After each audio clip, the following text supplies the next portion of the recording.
Welcome to Surviving the Dream with your hosts, Casey Arnold and David Conley. We're here to talk to people who seem to have their dream job and find out, what did it take? Is it what they imagined? Is it worth it? How do they do it? Join us as we uncover the secrets of surviving the dream. Hi, Dave. Hi, Casey. How are you this week? I'm okay. You're okay. Sometimes okay is as good as it gets. Well, look, Hopefully I'm going to cheer you up because we've got a great guest today. Yes. Someone who is a very old friend of mine. And oh, God, I hope she survives because I've not survived the dream. I hope that she survives the thought of being your friend a moment longer. She can't take it. Yeah, I said, there's a good friend, and she just went and died in a corner. One less friend of Dave's this week. No, we did a TV show together. She's been nominated for multiple Emmys. She's a great theatre actress, a great TV actress, was in one of the biggest movies of last year. And I'm really delighted to say that I met her in the famous boot camp that we're always talking about. It's my good friend, RHEA SEEHORN. Ray. Hi, Ray. Welcome. Glad you made it through. Yeah. Sorry with the tuberculosis. That's all right. We're just going round. By the way, I thought I was muted until your intro was done. So I took like a giant gulp of coffee and it wasn't a smart move. Wouldn't that have been smart of us if we muted people while we did the intro? That's a good idea. That would be the professional thing to do. You guys, one of the ways that I survived the dream is by being a tech advisor. My job. We're going to keep that in mind. Thank you. Thanks, Ray. You're booked. If you could come on next week, we've got, help us out with all that. That's your backup dream? Yeah, totally. I forgot to say, Ray's also an amazing artist. Thank you. I did not know that. What kind of art is your forte, Ray?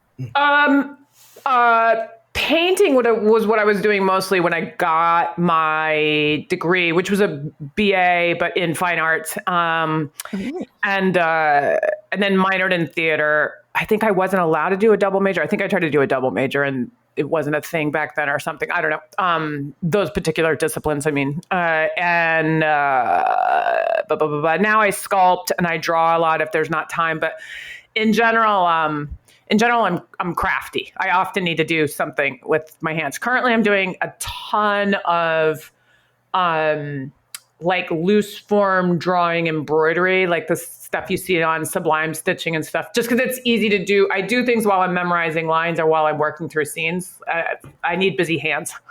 Does it help you memorize, like because you like trick your brain into working because you're fiddling around? I memorize them sitting. I try to memorize them. I call it like stages. There's like stage 1, stage 2, stage 1 is like, if I sat here and didn't move, I could get through this script if people like were doing the other person's cues.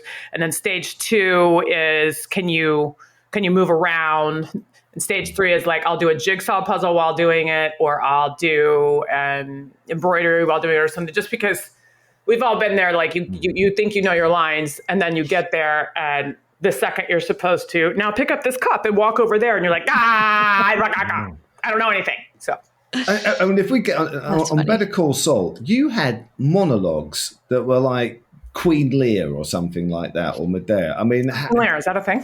I don't know. I've just made it up, but someone should run with that. Okay. I just thought. But I've never seen anything. I'm sure someone in the village has. So it wasn't me who made that up. I mean, I just felt like I've never seen anything like that on TV where they, and it must say a lot about you as an actor that they said, we trust this actor can do this. That on the television that you had such long monologues. Thank you for the compliment buried in there. I mean, you know how he is. He doesn't give them out loosely. Right. It needs to be couched and shit. But basically. I thought you did okay. You did okay. It is a great trust exercise being with Vince Gilligan, Peter Gould, and the writers and directors and crew that they assemble. Most of which the company I'm still in on the show I'm working on now, but it is very much. Sorry, I'm on my partner's computer and I don't know how to turn off the alerts. We should say your partner is the Graham Larson. Who you just had on. Yeah. Right. So two interesting people in one household. Well, maybe what you should do, Ray, while those messages come through, just say, we approve the offer and just sell the house. Just everything approved. Just write approved, cut and paste. Yeah, absolutely. Yeah. No counter offer. We're good. Yeah. But so they, there are some very large monologues on, were on Better Call Saul, and the show played a lot with genre and tone, and I guess my point is that people sort of waxed poetic and had these very theatrical monologues at times, and other times there's extreme naturalism. So you needed to be able to do, certainly Giancarlo Esposito, Bob Odenkirk, Michael McKean, lots of people had this really big, monologues. Mm-hmm. And it does feel at first overwhelming and then incredible to be trusted with them. But it also feels incredible when they trust you to have no lines, which I had very often in scenes as well. It is definitely an environment, that show and the show I'm on now. And as far as I've heard about Breaking Bad and many of those cast members that I've met, it's just like, it's impossible to oversell how great the environment is. You are given very, very challenging things to do with or without lines. And you're walking into 250 people that absolutely believe that you can do it. And so you're driving up thinking, not so sure I can. And then you're asked to sort of jump off a cliff. And you do get a lot of room to explore how to do it. Their scenes and their monologues are not written with extreme obvious arcs. It's not like, this is clearly an argument scene that becomes flirting, that then becomes a distrust thing and ends with this cliffhanger. There's many, many, many, many ways to do them, much like, a great scene in an acting class or something. Mm-hmm. And we do, 8 and 10 page dialogue scenes, sometimes with just two people talking. And they're interested in the 100 ways to do it and trying to find the best story. And it's a trust. You nailed it. Yeah. It's trust. And then the final step that's harder than accepting that they trust you is trusting yourself. And how much time do they give you for a script? Like, say you've got, I remember one incredible monologue where you were in the desert. Well, it was all in the desert, isn't it? Talking to this guy and you went into different accents. And I'm going, how long did it take to prepare something like that? Do they say, "Is your script for tomorrow," or do you know it's coming a week in advance? I had a monologue in a desert. Yeah, I watched it. I saw it. Yeah, she holds it in her brain. She does it, and then she makes room for the next one. To Barry Corgan. And I know what you're talking about. Yes, we shot that in Berlin. It's funny you mentioned that scene. We had to shoot coverage of it 2 or 3 weeks apart because of a sandstorm, then a dust storm, and then losing light. So that one was a tough one technically, but you get them typically about a week before you're doing them. But you are, for any listeners that don't know, there are not built-in breaks between episodes. If you're shooting episode 2 and it ends on a Wednesday, you're starting episode 3 on Thursday. So you may or may not have had any weekdays off to memorize it. And then if you didn't, you're trying to memorize it or prep it on the weekend. Mm-hmm. Saturdays, you not often, but occasionally, more than occasionally, get up or wrap at sunrise. Mm-hmm. So you might be sleeping all day. So Sunday is kind of like, make sure you are ready to go with exactly what's in front of you, the most immediate, and then begin chipping away at what's coming right after that, because there's not a break on a Saul. Bob more often than not, he worked every day of a week. So it was very hard for him to find the time. He has a bizarre proclivity for memorizing lines and for performing while working on something else. He does a scene and is in it and is fully present, but when he's between takes, he's capable of beginning to think about the next one. I'm not good at that. So mine's more constant time management of when I can do, whether it's a lunch break or whatever. I'm really not good about bouncing back and forth between scenes. Did you ever, I mean, in England, I was of that, probably shows my age a bit, but I did weekly rep where you used to open a show on a Monday and then the following Monday you opened another show. And I remember like you were rehearsing for one and performing the other in the evening. And I found that. Yeah. I never did that. Like theater and rep, you're doing multiple plays. Yeah, multiple plays, but it was sometimes multiple parts and doing swing parts too, right? Yeah. I mean, I felt like I sometimes look back on that period and think that was great training, but it was like because you just had to just get it down, and I think I'm glad I was a younger actor because my brain was more porous and could take things in. I mean, did you? Right. I mean, you've got a theatrical background as well. Do you think that helped?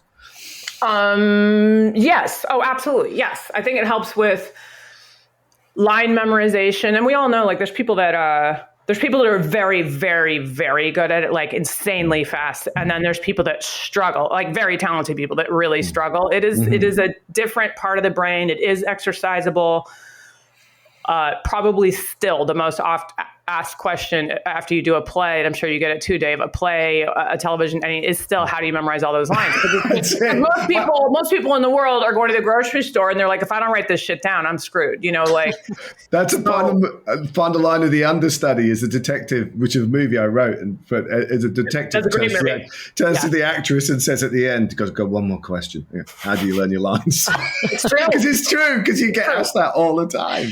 But I tell people, first of all, yes, it's an exercisable part of your brain. And yes, theater helped. And yes, doing it for a very long time helps. But the little secret that some people don't get is we're not memorizing and when you guys are doing stand-up, and Casey, I know you do stand-up and wrote and produced and directed a play, but have you performed a play per se? No. Stand-up is my performing. But still, same kind of thing. We're not memorizing a list of random words. We are memorizing beats, which is what, performers would call it, but like they're chunks of thoughts. And so it's a much different, and I was explaining this to somebody the other day, and then I said, think about the lunch conversation we just had. I sat down. I didn't have a sweater, you did, which made us do what? And she was like, oh, I said, aren't you cold? Oh, wait a second, you always run hot, which made us talk about what? And it was, should we sit inside or outside at the restaurant, which made us realize that Culver City still had part of the street shut down and this, that, and the other. So you're memorizing trains of thought. And then as the performer, as the actor, your job is also to understand what those transitions were about and why. Normally cued off something the other person in the room is doing or an internal thought about what that person is doing. So it's different than memorizing. I couldn't do 200 grocery items and go to the grocery store. Like I'd be, and by the way, my memory is like for everything else. I don't know what I had for breakfast. I don't know what happened. I don't know. I forget where I'm going and why I'm there all the time. It's not good. But yeah, theater helps. Theater helps a lot. It's funny. It helps also with doing many, many takes. Right. It's kind of like you're on the opposite end of the writer's room, like listening to you describe it. I'm like, oh yeah, when you're like building a story, you're thinking of all those things and you might be writing all the many different episodes at the same time too. And it's like, wait, where do we want them in episode 8? Okay, we're on episode 3. What do we need to set up? Oh, but then we need that middle beat in the middle. Like you do have to store all that stuff in your head at once to see how it relates. And maybe now I get why I also can't remember my groceries or how I've gotten anywhere. Right. But you're thinking of those things when you're writing, there is always an impetus. And then there's the extra level of magic that happens because when it's in its best form, it's a collaborative art form, and people come up with like subtext and reasons to say lines or intentions and stuff that you hadn't thought of that really start to like make the mix go in a different direction. Exactly. So that you said something earlier about how the environment on the Vince Gilligan show and how that helps you memorize stuff. Like, how important do you think a working environment is to how it goes and how you memorize, and also what may be going on in your life? Like, how important is environment to your job? I'm a firm believer that you should be as healthy as you can be, and the "can be" is underlined because we all struggle. I struggle with my own mood things and depression and anxiety. So I'm not at all saying everybody just get your shit together. Like I get it. We all struggle with things, but I guess I'm saying I have a strong counter to the idea that the pained, starving, mercurial, hard to deal with artist is the genius among us. I fully disagree. And Vince's sets definitely support that. We have mad geniuses in every department, people that are at the absolute top of their game, and we're all not getting enough sleep, and we're all like, trying to delve into the deepest parts of our brain or creativity or push ourselves. And you're asking 250 people to get along every day. There's a lot of stresses, but there's no attitude problems. It's not ego based. It's not, it's in service to the story with a keen awareness that this is what we get to do for a living. So that environment, it matters to me. I've been on shows where it's just a religion of fear, like whether it's coming from a network that just needs a hit right now. Like, I did a show that will not be named where we walked into the table read, and the head of Current on our way in, as we filed past to go sit down, said, "Okay, everybody bring their A game. We do fire people from table reads." Yikes. And it was a comedy, and we all bombed.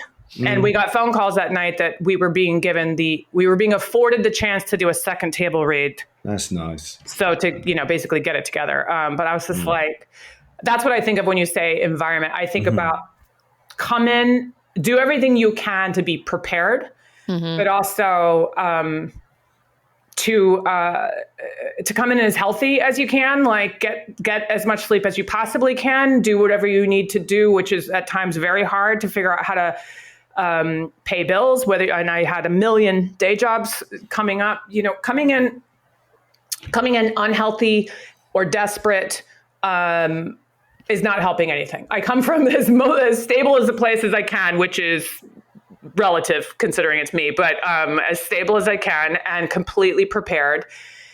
And then I expect the rest from everybody else on set, and they expect it from me. And that to me is an environment where everybody's like, you can do this, you can do this, Casey, you could do this, David, you could do this. And you feel supported, not just falsely supported, like, I am awesome. It's a little more like, I can try and it's gonna be okay if this next take is not great. These people have got my back, and they believe in the work. And, if a light flickers or sound needs another take, which is almost never because it's Phil Palmer. But everybody believes everybody is great and could be even greater today, and they support that.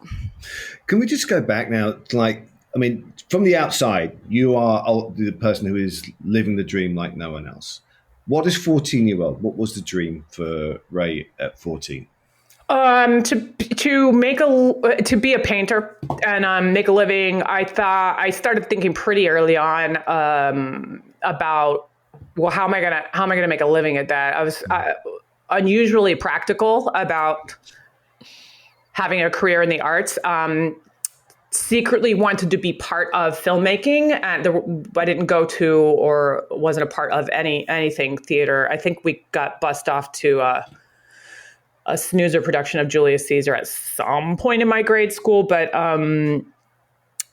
growing up, I grew up in Japan and Arizona and then Virginia Beach, and we just didn't go to theater. It just wasn't a thing. But I was obsessed with television and movies, just absolutely escapist. Like just, that was my main thing. I got in trouble for like sneaking it all the time, just could not be dragged away, and was just utterly obsessed with the idea of like, how do you take somebody from point A to point B on a journey and have them go with you? And how come some people are believable and some people aren't? And I thought it was like magic fairy dust. I had no concept of like acting classes or anything like that. And then I got a little chunky in my later grade school years, and got made fun of it for it sometimes. And people that looked like me were not on American television much. And it got to a place where I just felt embarrassed. If I were to say, it felt in my community that if you were to say I'm going to be an actor, you might as well be saying I think I'm a supermodel, that they were just completely synonymous.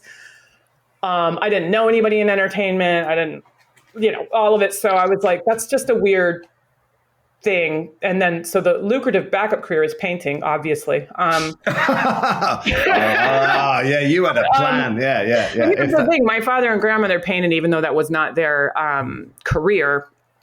And my sister and I grew up painting and drawing. Like, it's just what you did. The same as kids who come home and see their parents reading a book, so they read to self-soothe. Like, there was just always sketching and drawing. That was just a thing. So I then was sent to like art classes outside of regular school, and it was a craft. It was it didn't seem, yes, you can have a natural proclivity, and there's the whole idea of like, genetic or innate talent versus learned behavior, and skill sets. I might have a proclivity towards hand-eye coordination because my mom's quite a good drawer as well. It might, because of them. But it's because of the number of hours I spent like learning it that I can paint and draw to the degree that I can. And so it did not feel scary to me to think about a career in the arts, because it felt like a task with a set of skills that you can hone and try to be better and better at. I mean, Jesus, with art, you can't control who buys your pieces, but unlike acting, you can at least control getting to do it, right? Like, you can paint whatever you want to, but I understood like, wow, what if no one buys the paintings? How will I make a living? So I thought about going to school around DC so that maybe I could study exhibition curating or restoration seemed very cool. So the Smithsonian's and all of those museums were around there. And then when I got to my first semester at George Mason, you needed to take an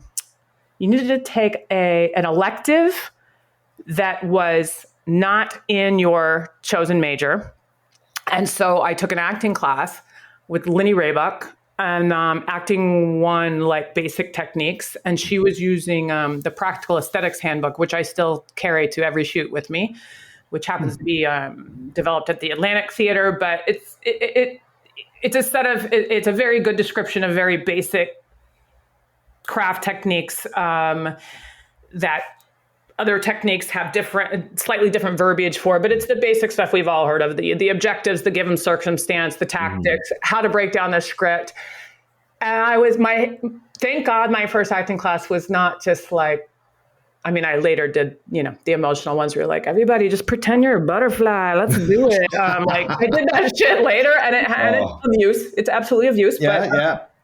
Thank God this first one, my point that I took forever to get to is it was technique. It was craft. It made me feel much less scared to say, I'm going to do this. This is what I want to do. And if there are actually skill sets I can study, and it's not just about, there's a lot of luck involved, but the fact that it was skills that you can work on. I know how to put my head down and work. I always have. I can't control a lot more than that, but I know how to do that. And Dave, you and I have spoken to many of your students and some of the people that I've coached. You better love that part. Because if you only love the part where you got the job and you're performing and people are bringing your coffee, or even like you got a lot of hits on YouTube, you're screwed. The majority of even a successful actor or writer's life is the work at home alone. Right. And I love that work. Right. I love that work, and I love trying to get better every day. Even on the crappiest job, if you're not getting better, you fucked up. What's your favorite part of the job right now? I mean, all of it. All right. All of it. I absolutely love all of it. I am terrified multiple times a week that like the jig is up, the whole imposter syndrome, all of it. Like, oh, well, I guess now we're going to find out that I really couldn't do this. I love that there's always things to work on. There's always people to lean on. There's always something to learn.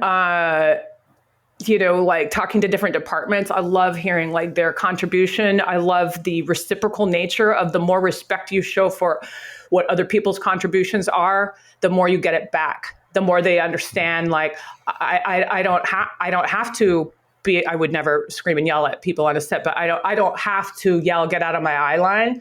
They understand that I'm taking my work seriously because we just had a conversation about how important it is to them that I step into this light correctly. Like I want to technically help them be great as well. And I love that part of it. I love it. I'm terrified of doing stand-up like you guys do. I've done a little bit of improv and a little bit of sketch, but how do you guys feel? But like, to me, standing up there alone is the scariest. Even when I'm doing scenes where I'm by myself, I'm not alone. I see all the people that are helping me, That's why I love doing things like Cooper's Bar, where you've got acting partners. I do miss that I think there's something about stand-up where the partner is the audience, bizarrely. For sure. I think it's the conversation and I'm getting something, and that's how I teach it. It's a conversation. We're talking to the audience, and their response may be laughter, as it is in a conversation. Hopefully, but you're also coming at it as a performer. I mean, I guess I am a performer, but I'm not an actor. So for me, part of the joy of stand-up is, as a writer, no one's noting me. I don't have to wait weeks or whatever to see things. I tell a joke, and right away, either they laugh or I'm like, oh, just me. Okay, guess I missed on that one. But yeah, it's definitely about the connection with the audience. Have either of you done any kind of well, Dave, I know you have as an actor, but I've done some improv. And what about long form that's actually drama, which doesn't get done as much? But like, my question is because what about if it's not supposed to get a laugh, and therefore the gauge of whether or not this conversation is happening is much more difficult. I think. I mean, and I think for the English background is different. I think we always used to have comedy dramas, which is. I mean, I made a movie called Mothers and Daughters, which is really just. It was essentially. It was built from improv. It's not a roll around funny film. It goes to some very dark areas, and I think when you get. And I noticed another friend did this in Chicago. He got all what he considered the best improvisers together in Chicago, thinking he was going to make a balls out comedy, and it turned out to be a very serious drama. Those are usually the best ones. I mean, I think is, and Casey, I would venture to guess that, especially if you do any kind of the comedy where it's more of a narrative storytelling situation, like there is an energy and even a quiet that happens that you can tell when people are with you. That's not just laugh, For sure. I mean, I would say I probably used to gauge, when I was younger, I used to gauge my interactions more on laughs of like, oh, nobody laughed. They didn't like me, right? And now it's like, oh, well, I'm not counting laughs anymore, right? That was more of like a place of insecurity that I had something to prove. Yeah. But as far as like the laugh, it is how humor is how I like digest the world. So even while we're plugging projects, I made a documentary about my dad and his schizophrenia, but there's still jokes in it because you can't watch that shit for an hour and a half without some release valve, So I feel like first of all, I want to see that. I want to absolutely see that. So tell me how to see it. Tell all the listeners how to see it right now. If you guys haven't heard me plug it on another episode, thank you, Ray. It's A Guy Called Dad, available on Amazon.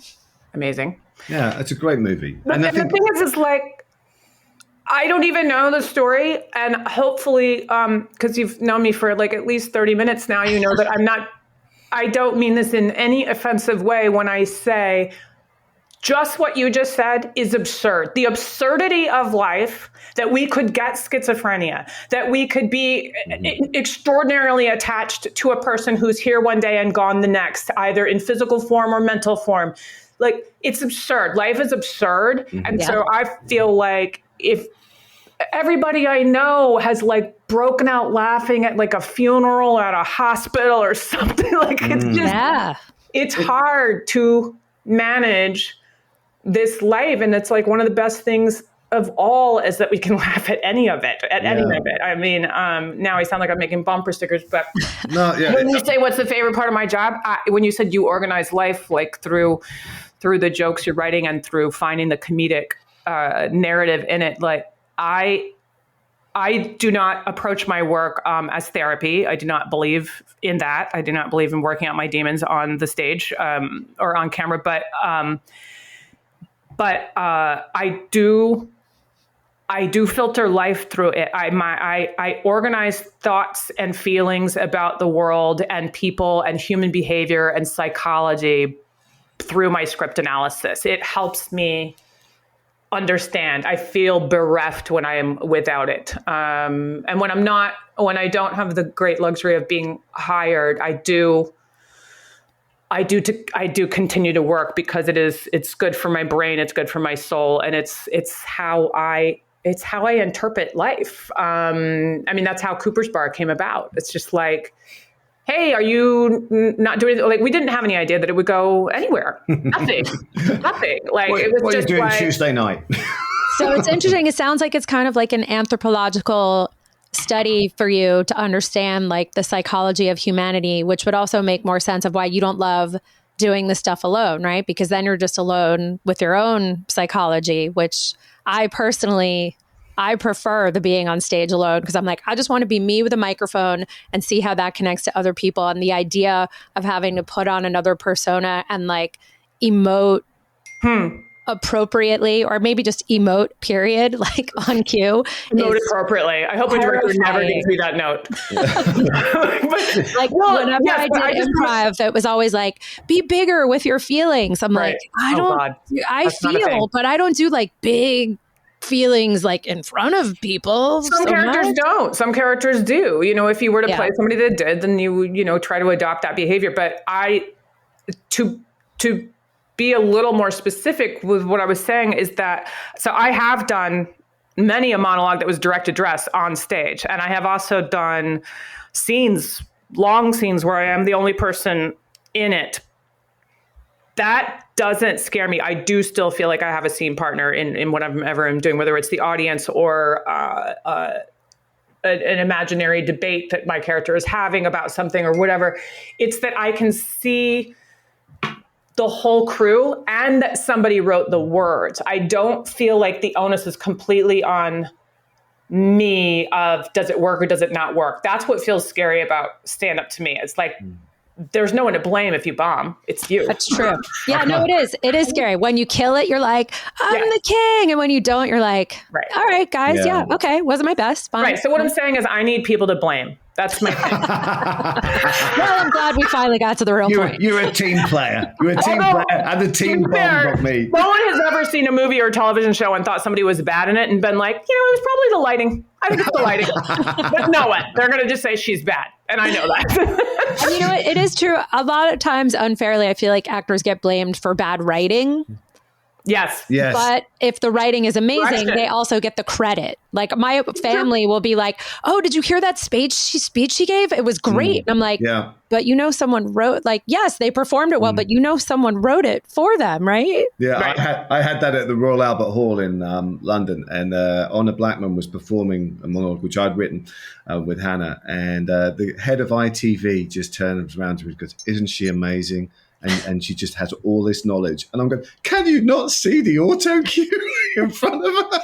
Right. It's the teamwork, like you said, right? And I went into the dressing room afterwards, and I always remember just like putting my woolly cap on and just walking out going, I'm just the writer. But I want to talk about, is it fair to say that your career and your life has changed in the last 5 to 7 years? Do you think? Yeah. Yes, and you're talking about since starting Better Call Saul, which actually would be like 8 years ago now, which sounds insane. Wow. I just want to know what to do. Like surviving that dream. Is that a dream that you had to be that successful, or is this something that just came with the territory? I mean, how did that work in your mind?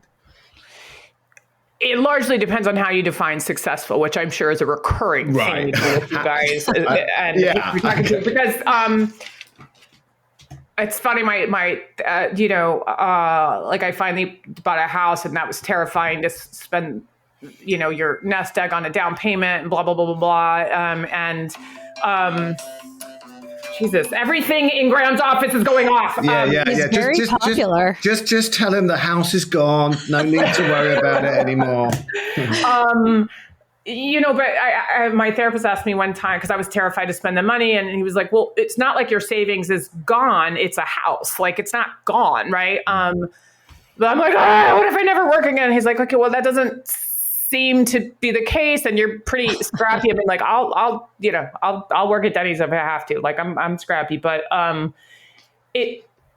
bring that up because if success is defined by, I would love to not worry about bills, so that my brain could just enjoy life and the artistic field that I am blessed with getting to do for a living.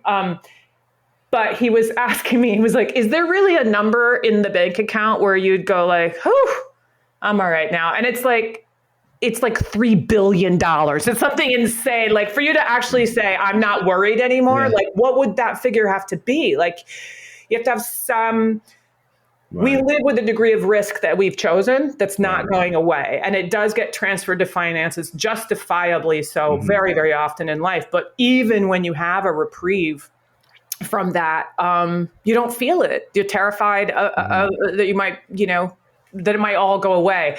But as far as success of like the work level that I'm allowed to do, I was a bit perplexed when I did theater for 12 years and then came out with a sitcom to LA called I'm With Her that I absolutely loved. And then after it got canceled, I was trying to figure out if I was going to stay in LA or go back to New York, and stayed. And I got a lot of calls to go in for sitcoms, which was awesome to get calls. They're like, oh, and did quite a few sitcoms, more than even aired, like, because back then pilot season and doing a lot of pilots was still a thing. And so a lot of shows that, didn't even get picked up that I had a blast doing.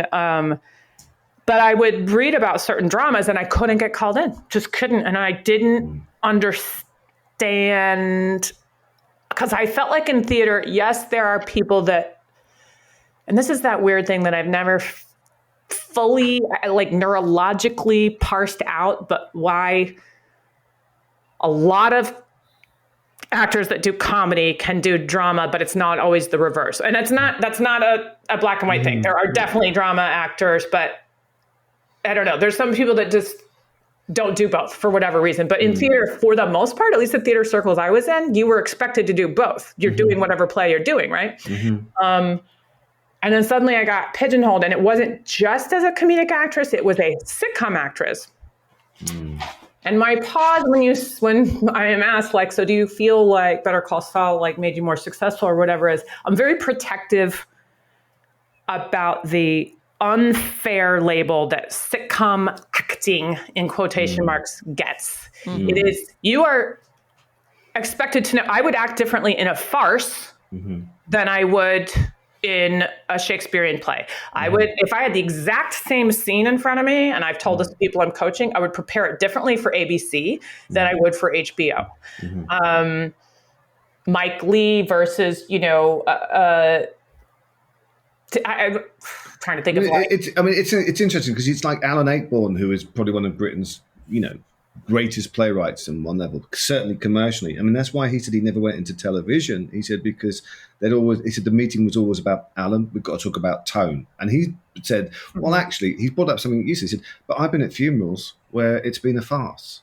I've been in situations which have been, it turns around and goes, and I want to play to be like, I don't want to know the tone. It's funny and it's sad, and I think that's right. And that is interesting that in TV, it's like, is this a comedy or is this a drama? And But don't you Right, feel which like is definitely, they're playing with that now. Go ahead. the dramedies embrace that a little more now? But I feel like in general, if you do comedy, it's not as respected. I say as It's someone who writes ridiculous. comedy. ridiculous. Yeah, I think it's ridiculous. But yeah, I am definitely talking about 20 years ago, before we had like a lot of people playing with genre, Vince included, but a lot of like amazing, Mike White and Nurse Jackie, like, really quite shameless. Even to some degree, I mean, The Sopranos, like very dark comedy, but comedy through and through in that show throughout. But at any rate, like, sitcom was a sitcom. But my feeling is, even if it is just a comedy, and we're not going outside of that box, and we are doing a tried and true formula of completely episodic, where there's a beginning, middle, and end that could end with every single episode, and you could pick up on episode 14 and you wouldn't be lost. You don't need to go watch season 1 and 2, because we're going to tell you I'm the alcoholic neighbor, and I'm going to let you know which one's my sister. That is a type of show, at a type of performance, and when it's done really, really well, it is like a symphony. And you ask people their favorite shows of all time, and they're still talking about Cheers, they're still talking about Seinfeld, they're still talking about All in the Family. So just because they got a little bit lazy for a while, some of those scripts and the formulas, and then single cam started doing some smart comedies, suddenly the world was like, everybody that does multicams, like that's just broad acting. I'm like, no, it isn't. No, it isn't. We're doing the show we're supposed to be doing, and it's proscenium style staging. So I am supposed to play out, because the camera can't go behind me, and I can't do little things because I'm playing to, the front row, whatever. But I felt very, very proud of all of those shows I did. But Sharon Bialy and Sherry Thomas and Russell Scott from Bialy Thomas casting, they are one of the casting groups of about 5. It wasn't everybody, for sure. It was not many people at all. Never pigeonholed actors that way. And they called me in for lots and lots and lots and lots of dramas that I never got over a 9-year period. And I've said this before on another podcast to young people, that like, it sounds really cheesy, but those on paper, all of those auditions were failures. Wrenching dramatic scenes and monologues I did for only these 3 people, never saw the light of day. And 9 years in, Vince and Peter are looking for this role for Better Call Saul, and I went through. There was like hundreds of people auditioning, including the people that won't audition, I'm sure, blah, blah, blah, on and on, keeps getting whittled down. And then Vince and Peter were already scouting in Albuquerque. And so they started watching tapes, and they didn't know me. And if they had asked for my reel, I mean, we all know that, like, they didn't care that Bryan Cranston was on a sitcom for years. So they weren't judging that way. But I was like, that's not exactly going to show them what they need to see. And Sharon Bialy was able to, she told me, and I cried, she told me that she was able to discuss with him 9 years of my work that no one had ever seen. Right. My ability to take direction. And, oh, yes, she has done a monologue like that. Oh, she has played very small cerebral roles. She does blah, blah, blah, blah, blah. So that all allowed me to... I took such a long-winded way to answer your story, because I'm so protective of the sitcoms I did. I don't find that to be an unsuccessful part of my career. I think it was a very successful part. But yes, shit changed when I did a drama, and I was leaving an audition for a sitcom on Sony's lot when they were moving the Breaking Bad RV to the Smithsonian, and it was temporarily placed like right in a pathway that you go back to the parking garage. And I got very emotional, and I thought, I'm so lucky the work I'm doing, but there's not, at that time, sitcoms did not allow the characters to have a lot of growth. There is not cumulative growth in the character. There aren't long form arcs. And I was like, man, I'm so lucky, but I really wish, like, can you imagine doing the kind of work they did on like Breaking Bad, where like your character evolves? I'm not kidding. And I was like, and you can grow and really like, I mean, it feels very theatrical, not broad as the use of theatrical, but theatrical like plays, the way they film wides, the way they allow your body to tell the story, the the space they give a performance and time and silence. And it was literally 2 days later that I got the Better Call Saul audition and started that process. And so, rightfully or not, I got treated differently public at large as far as like your ability. Now, to be fair, I began to be allowed to do a lot more on Better Call Saul than I was doing on the sitcoms, just because, again, it's episodic. You have to stay and recreate this wheel every single time. But there was critics are very kind to, and thankfully to Vince and Peter's writing and all those writers. And, and I'm in a sandbox with like some of the best of the best. As we started this conversation, learning to trust myself, learning to trust that because my first couple of seasons, Kim had very few lines, but she was on camera all the time.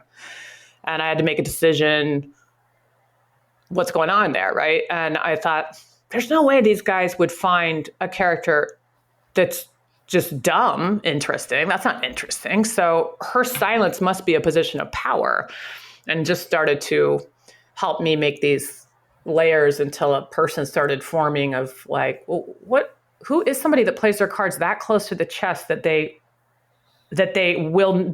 speak so succinctly, only exactly what they want to say, never fill silences. Obviously not a gift I have. Never learned that one from her, but this lets people hang themselves. Could care less about social comfort, anything. And I was like, well, she's probably somebody that wouldn't want you to read her thoughts either. So I got very, very still with my face and my body, and would listen and would just make decisions, technical, or no, like, oh my God, I might be quoting Michael Caine acting on film. There's some saying, that's like, make the decision. Every time you're not speaking, you should be making a decision about why you're not speaking. It's not that you're doing nothing. Right. And I had a blast, and I learned to trust myself with that. And certainly Vince's worlds come with a lure and an audience that was also frightening. I had no idea if they'd let everybody be like, get her off. She's not in Breaking Bad. Get out.